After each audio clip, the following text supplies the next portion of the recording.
পেয়েছে তার সর্বোচ্চ শাস্তি মৃত্যুদণ্ড আইন চাই আমরা।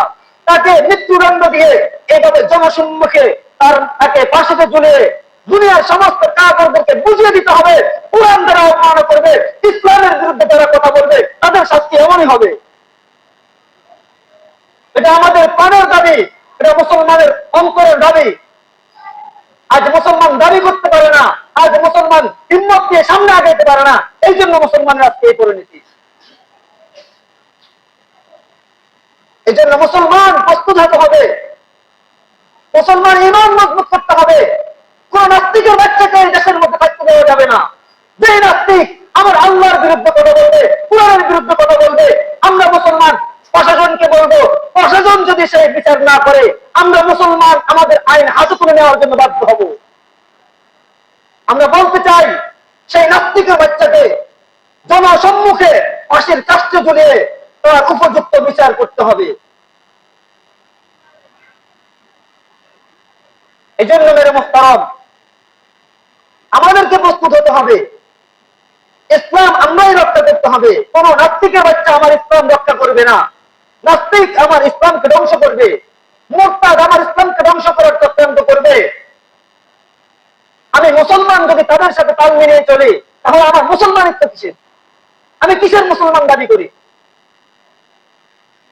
এজন্য মুসলমান যদি দাবি করতে হয়, এক নম্বর কাজ হলো কোন নাস্তিকের বাচ্চা আমার কোরআন অবমাননা করবে, কোরআনকে অসম্মান করবে, আবার এই জমিনের মধ্যে সে হাঁটবে, সেই সুযোগ তাকে দেওয়া হবে না।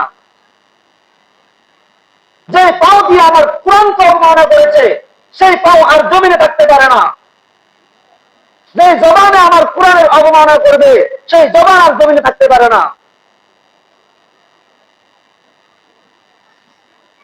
এজন্য আমাদেরকে সোচ্চার হতে হবে, আমাদের ঈমানের হেফাজত আমরাই করতে হবে। মুসলমানের সন্তানদেরকে ঈমানের শিক্ষা আমরাই দিতে হবে। তারা চাইবে আমার সন্তানকে কিভাবে দ্বীনি শিক্ষা থেকে কোরআন থেকে দূরে সরানো যায়।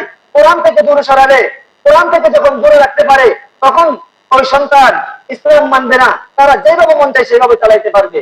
এই জন্য আমাদের ঈমান আমরা রক্ষা করি। আমার যে সমস্ত বান্দারা আমাকে বিশ্বাস করে, আল্লাহকে বিশ্বাস করে আমার উপরে ঈমান নিয়ে এসেছেন, ওই বান্দাদের সাথে আমার চুক্তি, ওই বান্দারা দুনিয়ার টাকা পয়সার চিন্তা করবে না, দুনিয়ার ক্ষমতার চিন্তা করবে না, ওই বান্দারা দুনিয়ার কোনো কিছুর লোভ করবে না, ওই বান্দারা শুধু চিন্তা করবে আমার বাড়ি জান্নাত, আমি জান্নাত পর্যন্ত যেতে হবে। সুতরাং যেই কিছুর বিনিময় হোক আমার জান্নাতে আমাকে যাইতে হবে। এই জন্য দুনিয়ার মুমিন বান্দারা তারা কখনো মৃত্যুর ভয় করে না। তারা যখন দেখে আল্লাহর বিরুদ্ধে কোনো আইন করা হয়, আল্লাহর কোরআনের বিরুদ্ধে কোন কাফের মুশরিক যদি কোনো কথা বলে, কোন ইহুদির বাচ্চারা যদি ইসলামের বিরুদ্ধে কথা বলে, কোরআনের বিরুদ্ধে কথা বলে, একজন ঈমানদার যিনি আল্লাহকে বিশ্বাস করেন ওই ব্যক্তি আর ঘরে বসে থাকতে পারে না। আল্লাহর বিরুদ্ধে যে নাস্তিক মুরতাদ কথা বলে তার বিরুদ্ধে মুমিন বান্দারা ঝাঁপিয়ে পড়ে। তাদের জীবনের মায়া করে না, ধন সম্পদের মায়া করে না। তারা চিন্তা করে আমার সাথে আমার আল্লাহর একটা চুক্তি আছে। আমার আল্লাহর চুক্তি হলো আমার জানের বিনিময়ে আমি আমার জান্নাত কিনে নেব, আমার মালের বিনিময়ে আমার জান্নাত কিনে নেব। সুতরাং এই দুনিয়ার মায়া করলে হবে না, এই দুনিয়ার মায়া করলেও আমি এই দুনিয়া থেকে চলে যেতে হবে। আর যদি আমি এই দুনিয়ার মায়া ছেড়ে দেই তবু আমি এই দুনিয়া থেকে চলে যেতে হবে। সুতরাং এই দুনিয়ার মায়া করা যাবে না, আমার আসল বাড়ি জান্নাত, আমি সেখানে যাইতে হবে। এই নাস্তিক মুরতাদ আমার আল্লাহর বিরুদ্ধে কথা বলবে, তার গর্দান আমরা উড়িয়ে দেওয়ার জন্য প্রস্তুত রয়েছি। আজ আমাদের মুসলমানদের মধ্যে সেই আকাঙ্ক্ষা নাই, সেই ভরসা নাই। আজ আমরা মুসলমানেরা মনে করি দুনিয়ায় আমার সবকিছু বান্দা। আজ মুসলমানরা যখন কোন নাস্তিক মুরতাদ আমার আল্লাহর বিরুদ্ধে কথা বলে কোন মুসলমান কথা বলতে সাহস পায় না। শুধু মনে করে উলামায়ে কেরামের দায়িত্ব, উলামায়ে কেরাম নাস্তিকদের বিরুদ্ধে কথা বলবে, উলামায়ে কেরাম ইহুদিদের বিরুদ্ধে কথা বলবে, উলামায়ে কেরাম খ্রিস্টানদের বিরুদ্ধে কথা বলবে, সব দায়িত্ব শুধু উলামায়ে কেরামের।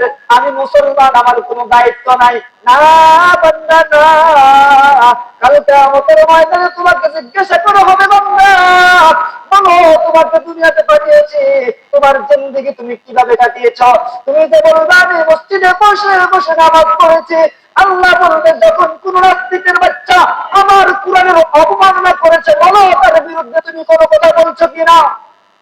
কোন ইহুদির বাচ্চা আমার আল্লাহর বিরুদ্ধে কথা বলেছে, বলো তোমার কি ভূমিকা ছিল? তুমি তো বলেছো উলামায়ে কেরামের দায়িত্ব, উলামায়ে কেরাম ময়দানে নেমে জিহাদ করবে, উলামায়ে কেরাম তার বিরুদ্ধে সংগ্রাম করবে, আর তুমি মসজিদে বসে নামাজ পড়বা আর উলামায়ে কেরামের বিরোধিতা করবা। এই আমল আল্লাহর কাছে গ্রহণযোগ্য হবে না। এই জন্য আল্লাহ যদি খাঁটি মুমিন হতে হয়, জান্নাতের যদি আশা করতে হয়, ও বান্দা এই দুনিয়ার মায়া ছেড়ে দিতে হবে। এই দুনিয়ার মায়া ত্যাগ করে কোন নাস্তিকের বাচ্চা যদি আমার আল্লাহর বিরুদ্ধে কথা বলে, কোন ইহুদির বাচ্চা যদি আমার আল্লাহর বিরুদ্ধে কথা বলে, কোন নাস্তিক মুরতাদের বাচ্চা যদি আমার কোরআনের অবমাননা করে, জীবনের মায়া ছেড়ে ওই কুলাঙ্গারের যতক্ষণ পর্যন্ত ফাঁসি হবে না, ততক্ষণ পর্যন্ত একজন মুমিন হিসেবে ঘরে যাইতে পারে না। মুমিন সংগ্রাম করবে, জিহাদের প্রয়োজন হলে জিহাদ করবে।